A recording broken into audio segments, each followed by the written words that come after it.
चाहते थे, वो भारत माता के लिए लड़ना चाहते थे, लेकिन उनको लगा कि कोई नेता हमारे साथ ही नहीं है तो कहां लड़ेंगे। मुकदमे दर्ज किए, जेलों के अंदर डाल दिया। बिहार में आंदोलन की शुरुआत हुई, कई जगह और आंदोलन चला, पश्चिम बंगाल कई जगह विरोध हुआ, लेकिन झंडे के साथ किसी नेता ने अग्निपथ का विरोध नहीं किया। झंडे के साथ इस देश की राजनीति के अंदर अगर अग्निपथ का विरोध करके सेना के सम्मान पे सड़क पर कोई आया, वो नागौर का सांसद था जिसने लोकसभा के अंदर ये कहा कि अग्निपथ मंजूर नहीं, हम अग्निपथ का विरोध करते हैं और अग्निपथ वापस कराएंगे। जोधपुर में 2 लाख जवानों की रैली करके मोदी को फिर चेतावनी दी, हम आ रहे दिल्ली की तरफ। और मेरी चेतावनी के बाद जो 25% अग्निवीर वापस ले रहे थे, 75% वापस कर रहे थे, वो 25 का कोटा बढ़ा के 50% कर दिया कि अग्निवीर जो लेंगे 50% को हम एडजस्ट कर लेंगे। अब 75 वापस भेज रहे थे, अब 50 भेज रहे हैं। मैं आपको विश्वास दिलाता हूं, इन छात्र संघ की 14 की जो रैली है, उसके बाद एक मूवमेंट दिल्ली की ओर करना होगा। दिल्ली को घेरने के लिए चलेंगे, 2 लाख जवान मोदी को झुकाएंगे और सेना का सम्मान भी देश के अंदर लौटाएंगे। ये भी मैं आगे मीडिया वाले इस बात को पूछेंगे कि अगला कदम क्या होगा। पहले से बता दूं, मेरा अगला कदम दिल्ली की तरफ भी। अब तो राजधानी घेरेंगे, बड़ी राजधानी को घेर लेंगे। वो जवानों किसानों के लिए लड़ा हूं। मेरी पार्टी का नारा था, जय जवान जय किसान। राष्ट्रीय लोकतांत्रिक पार्टी का जब गठन हुआ, आपको पता है, जब सिंबल मिला मुझे, उस समय रैली चल रही थी। सिंबल लेना आसान नहीं होता, पार्टी बनाना आसान नहीं होता। मैं नेताओं को पूछना चाहता, जो कहते थे मुख्यमंत्री बनेंगे, अलग पार्टी बना लेंगे, ये कर लेंगे, वो कर लेंगे। बना ली क्या पार्टी? आगे क्या पार्टी बन गई क्या? किसी से नहीं बनाई। और अगर कोई कह रहा मैं पार्टी बना के लड़ा, तो पार्टी बना के नहीं लड़े थे, उधार की पार्टी लाए थे किसी की। उधार की पार्टी का चिन्ह जैसे अलग थलग हुए, उनको उस पार्टियों से निकलना पड़ा। भाइयों, पार्टी अगर राजस्थान में बढ़ाई तो नौजवानों के संघर्ष, किसानों का आशीर्वाद, सलमान बेनीवाल ने इस पार्टी को बना के प्रयास किया। तो बोतल का चिन्ह मुझे मिला है कि लोकसभा चुनाव के अंदर बोतल का चिन्ह कांग्रेस बीजेपी ने मुझसे छीन लिया था। मैं टायर पे भारतीय जनता पार्टी के 24 एमपी बिठा के दिल्ली ले गया था। अगर 25 सीटें बीजेपी की आई गठबंधन में, तो राष्ट्रीय लोकतांत्रिक पार्टी का बड़ा योगदान था। तो भारतीय जनता पार्टी 4 महीने पहले चुनाव हारी थी राजस्थान में, वो एकदम से 25 सीट लेती है, क्योंकि आरएलपी के नौजवानों ने प्रधानमंत्री को वोट दिया। और वो गठबंधन में मैंने आप लोगों को पूछ के किया था, बताओ क्या करें कि दादाजी से पीछा छुड़ाना नागौर के अंदर, किससे करें बताओ? 1.5-2 लाख वोट कम पड़ रहे थे, तो सबने कहा मोदी वाले पार्टी से कर लो। तो फिर आपने तोड़ दिया। अब और क्या चाहते हो? मैंने क्या परिचय लेना चाहते हो? लोगों को सत्ता में रहे 20-25 साल, उनको तो पूछ नहीं रहे, बर्बाद कर दिया इस राजस्थान को, उनको पूछ नहीं रहे। एक आदमी लड़ रहा आपके लिए जो ये झंडा लगा के नहीं लड़ना चाहता, बिना झंडे के लिए भी आंदोलन को तैयार है। आप ये बताएं, क्या अशोक गहलोत कांग्रेस को बिना झंडे के किसी मंच पे जा सकता है? क्या भारतीय जनता पार्टी का कोई नेता बिना झंडे का आ सकता है क्या मंच पर?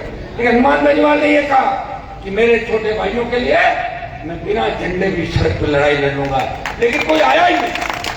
जब कोई नहीं आया तो मुझे लगा कि मेरा अगर झंडा नहीं गया तो पुलिस वालों तो मैं कार्यक्रम नहीं कर सकते। राजस्थान के अंदर हनुमान बेनीवाल झंडा लेके आपके बीच आया, और मैं यहाँ दूसरे जो छात्र नेता बैठे हैं उनको भी धन्यवाद दूंगा, क्योंकि मेरा जो संघर्ष है उसमें कई पार्टियों के छात्र नेता जो कभी कोई एनएसयूआई से जीता, कोई एनएसयूआई टिकट मिला, गलती से भी पीछे जीत गया, कोई निर्दलीय जीता, लेकिन उनके मन में हनुमान बेनीवाल बसता है। वो कहते हैं हनुमान जी हमारे भाई हैं। और जितने भी छात्र नेता अलग अलग संगठनों को उनका मैं स्वागत करता हूँ। उनको ये भी कहूंगा कि छात्र संघ का चुनाव तुम्हें लड़ना है, मेरी पार्टी का कोई संगठन नहीं राजस्थान का।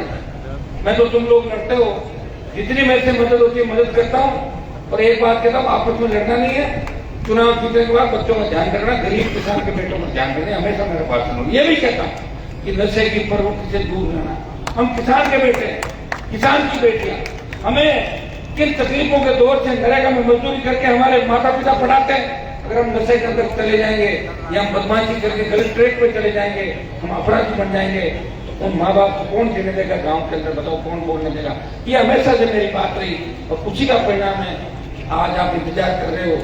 लोग कहाँ इंतजार करते हैं? जवान किसी का इंतजार नहीं करते। और मुझे इस बात की खुशी है कि मैं मंत्री बना या नहीं बना, लेकिन इस देश और प्रदेश के अंदर राजस्थान का सम्मान बढ़ाया देश में और प्रदेश में, जिले का, आपके विश्वविद्यालय का जहां मैं रहा, जिस स्कूल में पढ़ा। आज तो लोग ये भी कहते हैं कि 1985-86 में हनुमान जी के साथ पढ़ते थे। आधे बच्चों को थोड़ी जानता हूँ, याद है लेकिन करीब वो कहते हैं कि हनुमान जी हमारी स्कूल के सहपाठी थे, हमारी कॉलेज के थे। जिस तरह आपके यहाँ का अजमेर का कोई व्यक्ति अगर दिल्ली में चला जाता है, अपन सब कहते हैं हमारे अजमेर का, वो हमारे यहाँ का था, हमारी स्कूल में पढ़ा, हमारी कॉलेज में पढ़ा।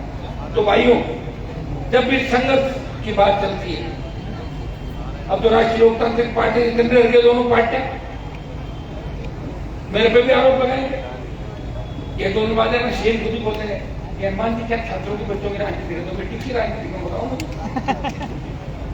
आप बताओ 18 साल के बाद वोट लगता है, छात्र युवा है और युवा छात्र जब डिग्री लेता है, यूजी के बाद पीजी के बाद उस पर कोई एलएलबी करता है, कोई और डिग्री लेता है, तो युवा रहता है। वो बेरोजगार भी वही है और बेरोजगार छात्र है, युवा है। ये तो प्राइवेट है एक दूसरे। इसलिए मैंने इस रैली का नाम दिया छात्र युवा छात्र अधिकार युवा हुकार दे। छात्रों में उनका हक मिले, छात्र चुनाव हो इसी तरह से हो जिस तरह पंचायत चुनाव, पालिका चुनाव फिक्स समय पे होता है। हमारे एक अलग आयोग बनाते, चाहे मिनिस्ट्री के अंडर में बनाए, चाहे किसी के अंडर में बनाए, चाहे हमें स्वतंत्र करें। और मैं तो ये कहना चाहता हूँ कि विश्वविद्यालय कॉलेज के अंदर जिस तरह पुलिस दिखाई देती है, हमारे जमाने में तो नहीं थी, इस तरह नहीं थी। हाँ, आई थी पुलिस एक दिन जब हमें पकड़ के ले गई, एक नहीं आई थी, सब आए थे। काम ही हमने ऐसा किया था। वो किससे आपको पता लग जाएंगे सर, मेरे उसमें नहीं बोलते तपाल सकते सर, वो पुराने किस्से जो छड़ियों में कहीं मिल जाएगा, हनुमान जी क्या क्या वो आपके लिए। लोग छात्र का टेक बनाने के बाद पढ़ने के बाद लोग क्या करते हैं, वो जो जमीन पे कब्जा करता है, वो दूसरे काम करता है। एक व्यक्ति था अध्यक्ष बनने के बाद भी आपकी सेवा करी और कहा कि मेरे भाइयों को मैं आगे लेके जाऊंगा, जो मैंने कमिटमेंट किए वो पूरे करूंगा। 17 दिन की भूख हड़ताल करी और राजस्थान सरकार के 3 मंत्रियों को जेल के अंदर बुलाया और जेल में 17 दिन बाद भूख हड़ताल तोड़ी और सारी मांगें मनाई। राजस्थान के इतिहास के अंदर पहली बार जेल के अंदर रहता है और राजस्थान की स्थिति भारतीय जनता पार्टी की सरकार को झुकाता है और जेल से बाहर आता है। वो किसके लिए आता है? आपके लिए आता है। मैं तो लड़ाई क्योंकि मुझे कोई पद का लालच नहीं और जिस पद का लालच नहीं, कोई व्यक्ति कैसे चले। भाइयों, ये बीजेपी के लोग ईडी और सीबीआई से कांग्रेस वाले कितने करते हैं, ईडी आ जाएगी, सीबीआई आ जाएगी और बीजेपी वालों के लोग एक मुकदमा दर्ज हो गया, ऐसे भी आदमी को भाग खड़े होते हैं कि आप ऐसा करो, हमारी यहाँ मदद करो, हम दिल्ली में आपकी करा देंगे। ये धंधा कर रहे हैं सारे। लेकिन हनुमान बेनीवाल ईडी सीबीआई से नहीं करता, उसे डर लगता है ऊपर वाले से, चलाओ किसी से नहीं करता, क्योंकि वो तो आपकी तरह आम आदमी है। क्या करेगी ईडी? अगर जांच भी करेगी, 4 जोड़ी कपड़े और 2 जोड़ी जूते मिल जाएंगे, उसमें तो केस नहीं बनता ईडी का। जो वैसे ही करेंगे तो अच्छे करके तो ये थोड़ी है। भाइयों, ये संघर्ष का ही परिणाम है कि आज खुल के आपकी पैरोकारी कर रहे हैं। वसुंधरा कितनी जिद्दी थी, अगर वसुंधरा का दिमाग ठीक किया, किसने किया राजस्थान के अंदर? आप बताओ, क्या कोई बीजेपी के नेताओं ने किया? आप कह रहे हैं वसुंधरा को अलग लाइन लगा दिया, वो तो मैंने लगाया था, इन्होंने क्या लगाया? ये तो आई बात में आए 2-3 साल पहले। वो संघर्ष देखो आप, 2003 से लेके 2018, ये बच्चे कहाँ निकल पड़े? अरे बच्चों 2 मिनट तो रुको बेटा। अच्छा ठीक है, ओके, पानी इनमें मदन बच्चों के लिए 2003 से लेके 2018 कई नेता हैं। 5 साल पहले मुझे एक मिल गया दिल्ली में नेता, वो कहता हमने वसुंधरा को ठीक कर दिया। मैंने कहा आप आए कब एमपी बना? मुझे 14 में। तो मैंने कहा 3 से 14 पहले हमने ठीक कर दिया। आपने क्या किया? आपको बाद में आए थे, कहाँ ठीक कर दिया? हाँ, हमने ठीक कर दिया और आपने मोहर लगा दी बीजेपी का, हमने ठीक कर दिया। भाइयों, गहलोत का भी बड़ा अभिमान था और जो गहलोत कहते थे कि मैं जादूगर हूँ, मैं से बड़ा कोई जादूगर नहीं। इसके बेटे को हरा के जोधपुर में कहा कि आप जादूगर नहीं हो। जादूगर को तो बना दिया सपेरा, नहीं सुनो, और सपेरे की हो गई नागिन। वो कौन सी थी आपको ध्यान है? सपेरे की नागिन, सपेरा बीन बजाए और नागिन नाचे। ये अब कोई बात, आप तो ये बताओ मुझे, चूंकि छात्र नौजवानों की रैली है, कुछ किसान, कुछ हमारे भाई धरनार्थी जो धरना चल रहे थे वो भी लोग आए हैं, वहां भी अपन चलेंगे। उसके बाद चूंकि छात्र और जवान है तो किसान तो आएगा ही, तो ज्यादा 80% तो इनके बच्चे किसान, आप तो ज्यादा काम ही हो जाएगा। नहीं करेंगे। जय हो हनुमान के जवान, हमारा नेता कैसा हो। मैं आज अजमेर कर आपको आमंत्रण देने के लिए आया कि आपको कैसे व्यवस्थाएं करनी है, कैसे क्या करना है। वैसे ट्रेनें तो चला रही सरकार ने, उसमें व्यवस्था करनी है, चढ़ के आना और वापिस जाना है, क्या करना है, हाथ होकर चढ़ो वापिस आ जाओ, उस दिन तुम्हें कोई चेक नहीं करेगा, बता दूं आपको, ठीक है। एक तो हुई ट्रेन, और दूसरे जिन दिन के बाद गाड़ियां हैं वो गाड़ियों से आएंगे, और गाड़ियां नहीं है तो व्यवस्था, ये टीम यहाँ बैठी है, बैठ के हम हमारे हिसाब से बात करेंगे। अजमेर जिले से कितने बच्चे आएंगे 14 तारीख को, बताओ भाई कितने आएंगे। 100 गाड़ी आएगी सर, 100 गाड़ी, तो मतलब 10,000 मान लें क्या, टोटल तो 1000 ही होता है। आप बताओ उतने बोल दो, 5-10 के बिना अजमेर जिला, मतलब अजमेर आपका इलाका आ गया पूरा, तो मान के चलें 10,000 तो आएंगे, जो फिर 1-1.5 लाख कैसे होंगे। तो अजमेर से आपको 14 तारीख को कूच करना है। ये जो गहलोत की रेवड़ियां बांट रहे हैं, नड्डा यात्रा निकाल रहा है, ये बंद हो जाएगी बीच में। जब आप 1 लाख जयपुर के अंदर जाओगे, जाम हो जाएगा सारा इनका। उनको याद आएगी नौजवानों की कि हमारी सरकार ने नौजवानों की ताकत और इनके दम पर बढ़ी है। भाइयों, यह खास तो कांग्रेस बीजेपी नहीं किया, सब ज्यादा वोट कौन डालता है, बूथ पे जवान छात्र, इनके सेक्टर में इस तरह कुचलना, शासन को कमजोर करना, इसका विरोध करते हैं। 2004 से लेकर 2010 जब वसुंधरा की सरकार के समय चुनाव बंद हुए थे, और 2008 में जब मैं विधायक बन के गया, 9 और 10 के अंदर चुनाव कराए, बेल में धरना दिया, और मेरे साथ कांग्रेस बीजेपी को तमाम यूनिवर्सिटी के पूर्व के जो विधायक थे वो भी आए, और सीएम ने कहा कि हम चुनाव करवा रहे हैं। ये आपको वीडियो मिल जाएगी उस समय 9-10 से पहले भी चुनाव हम नहीं कराए राजस्थान, क्योंकि मुझे अच्छा लगता है कि सेकंड पीढ़ी के नेता भी तैयार। कई लोग क्या करते हैं, वो अपनी पीढ़ी तय करते हैं, और दूसरा वो करते हैं उनको नेता बनाना होता है अपने बेटे को, बेटे की बहू, भांजा भांजी, भतीजा भतीजी, तो फिर वो दूसरे नेता उसको पसंद नहीं करते। मुझे सीएम का तो एक चीज और लग रही है, ये सीएम आकर साथ से मुझे इसके भी डर है, बौखला गए कि अपने जमाने में ये यूनिवर्सिटी का चुनाव नहीं जीते थे, उनको पीछे लिया जाए। ये सोच रहे मैंने सब कुछ पा लिया, 3 बार मुख्यमंत्री बन गया, क्या नहीं बना, पूरी यूनिवर्सिटी का अध्यक्ष नहीं बना। अरे छोड़ यार, यूनिवर्सिटी अध्यक्ष बना होता है, मुख्यमंत्री बना, तो दिमाग के अंदर वही। तो मैं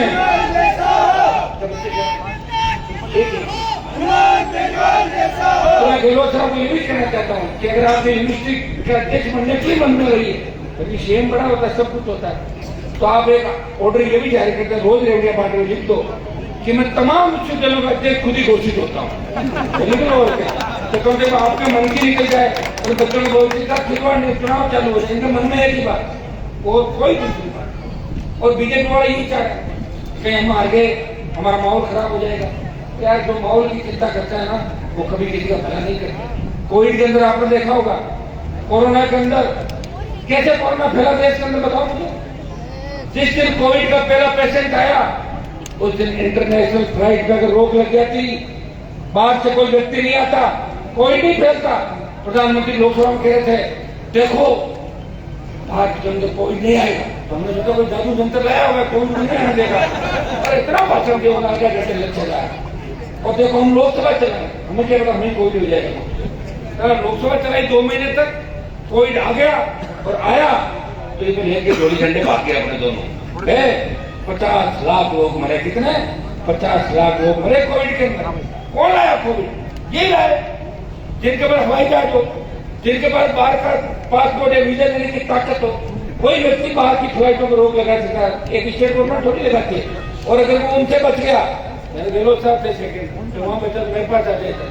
तो भाइयों, ये स्थितियां राजस्थान में झेली, ये स्थितियां देश से झेली। हमने कोविड का वो दूसरा काल भी देखा जब ऑक्सीजन के अभाव के अंदर छोटे बच्चे दम तोड़ रहे थे, रेमडेसिविर इंजेक्शन नहीं मिल रहा था, हमें आईसीयू वेंटिलेटर नहीं मिल रहा था। अगर किसी को हॉस्पिटल में भर्ती करा देते, वो ये कहता था कि जीवन भर आपका एहसान रहेगा, एमपी साहब भर्ती करा दो। एहसान की बात नहीं है, उनको ये लगता था कैसे ही करके हम भर्ती हो जाए अच्छे अस्पताल में तो हमारी जान बच जाए। भाइयों, ये समय भी हमने देखा था। समय को भूलो मत, याद करो उस दिन जब इन तकलीफों के अंदर कौन जिम्मेदार था, या तो बीजेपी थी या कांग्रेस थी। आज हमारी बहन बेटी रात को 12 बजे सड़क पर नहीं निकलती थी, 10 बजे नहीं निकलती थी। और स्कूल से अगर बच्चियां कॉलेज से 5 मिनट लेट हो जाए तो माँ बाप की चिंता होती है, बच्चे का मोबाइल लगाओ, पता करो टैक्सी वाला वैन वाला कौन है, कहाँ है, कैसे। ये किसने दी तकलीफ, किसने अपराध बढ़ाया, किसने गैंगवार बढ़ाया राजस्थान के अंदर। कोटा के अंदर कोचिंग इंस्टीट्यूट के 29 छात्र आत्महत्या करते हैं, कौन जिम्मेदार है? वो कोचिंगों के मालिक जिम्मेदार है। वो बच्चों का ध्यान नहीं देते और सिर्फ पैसा इतने के अंदर करते हैं। कोटा के अंदर भी बड़ा प्रदर्शन मैं एक बार जाके करूंगा, उन बच्चों को मैं वापस नहीं ला सकता, लेकिन कोचिंग वालों को मैं कहीं भी इलाज करने के मूड में हूँ, कैसे इनका इलाज कर सके ये मैं जरूर कहूँगा।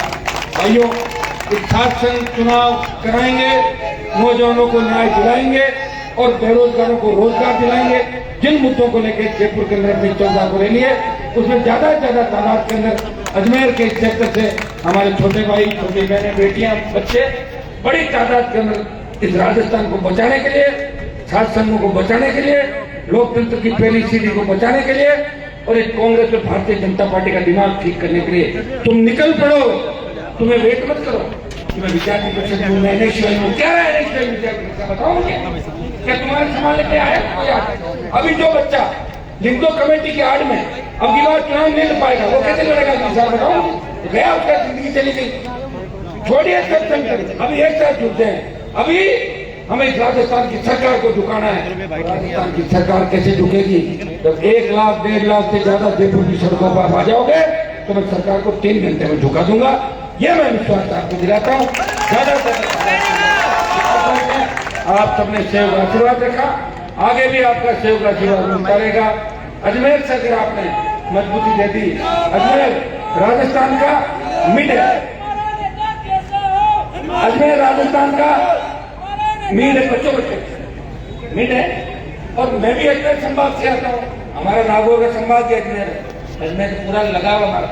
लेकिन अजमेर से अगर शुरुआत कर दी तो ये समझो कि सरकार भी आपकी बन जाएगी। पिछली बार कांग्रेस और भारतीय जनता पार्टी को, कांग्रेस को वेंटिलेटर पे और बीजेपी को 70 पे किसने डाला? जवानों ने, आरएलपी की हुंकार रैलियों ने जगा दिया राजस्थान को। लेकिन अब की बार राज की बारी है, सत्ता माना इस बार। सत्ता माना आसान है, 80 लाख वोट पिछली बार लिए हम सबने मिलकर, 1 करोड़ 39 लाख के करीब कांग्रेस थी, 136 बीजेपी को मिले, 80 लाख लिए थे, उसमें मेरे तो 9 लाख ही थे। क्योंकि मैं तो मदद करना ज्यादातर लोगों को रात को आ गया कि आप मेरे अंकल लगते हो, कोई बोला आप मेरे मामा जी लगते हो, कोई कहा आप मेरे वो लगते हो भाई साहब किचन का साहब, कैसे करके हमारी बात करते हो, मारो मत किचन का, वैसे मत मारो, राजनीतिक मत। तो मैं डिले करती हूँ, लेकिन इस बार मदद नहीं होगी, मदद होगी इन जवानों की। मैं लड़ूंगा राजस्थान को बचाने के लिए। तमाम विधानसभा क्षेत्रों में राष्ट्रीय लोकतांत्रिक पार्टी चुनाव लड़ेगी, अजमेर की तमाम विधानसभा क्षेत्र में चुनाव लड़ेगी, कोई राजस्थान के ये मैं आपको साथ देता हूँ। और अगर गठबंधन भी करना पड़ा तो कांग्रेस बीजेपी को छोड़ के तमाम उन दलों से जो दलित की बात करते हैं, जो पिछड़े की करते हैं, जो शोषित की करते हैं, उनके साथ लड़ जाएगा, करना होगा। और नहीं हुआ तो 200 पक्की है। कैंडिडेट तो तुम मजबूत हो, मुझे लग रहा है लड़ने में मेरी एक सीट में 10-10 मिलोगे ना, लेकिन वोट लाना पड़ेगा। आप सबको धन्यवाद। अब एक बार मैं पंक्ति में इनके नाम पढ़ लूँ, नर्वस हो जाएंगे सारे। छात्र नेता नरेश चौधरी, ये नरेश बहुत लंबे टाइम से राजनीति कर रहा है। धन्यवाद नरेश, पूरी टीम का। रिजपाल चौधरी पूर्व अध्यक्ष, बच्चे हमारे घर के बच्चे, रेखाराम कारवाल, महावीर सारण, प्रोफेसर राजेश चोटिया, डीसीए जगदीश लेगा, युवा नेता कमल चौधरी, महेंद्र जी मंडीवाल, ओम प्रकाश छापल, महिपाल कंकड़ावा, दियापड़ी, नीरव नाइक, देवेश सिंगल, रामस्वरूप क्या लिखा, मारवाड़ा क्या, रामस्वरूप मरवाड़ा, सुनील मरवाड़ा, योगिता दाइमा, मंजू दाइमा, ये किसने भी फिल्म दिख रही है मैडम, खुशीराम जी केकड़ी, धर्मेंद्र जी रावत, पूर्व अध्यक्ष धर्मेंद्र जी, रामस्वरूप चौधरी किशनगढ़, राजपाल जाखड़, नागौर मतलब जिला इसका बन गया, भीलवाड़ा की काम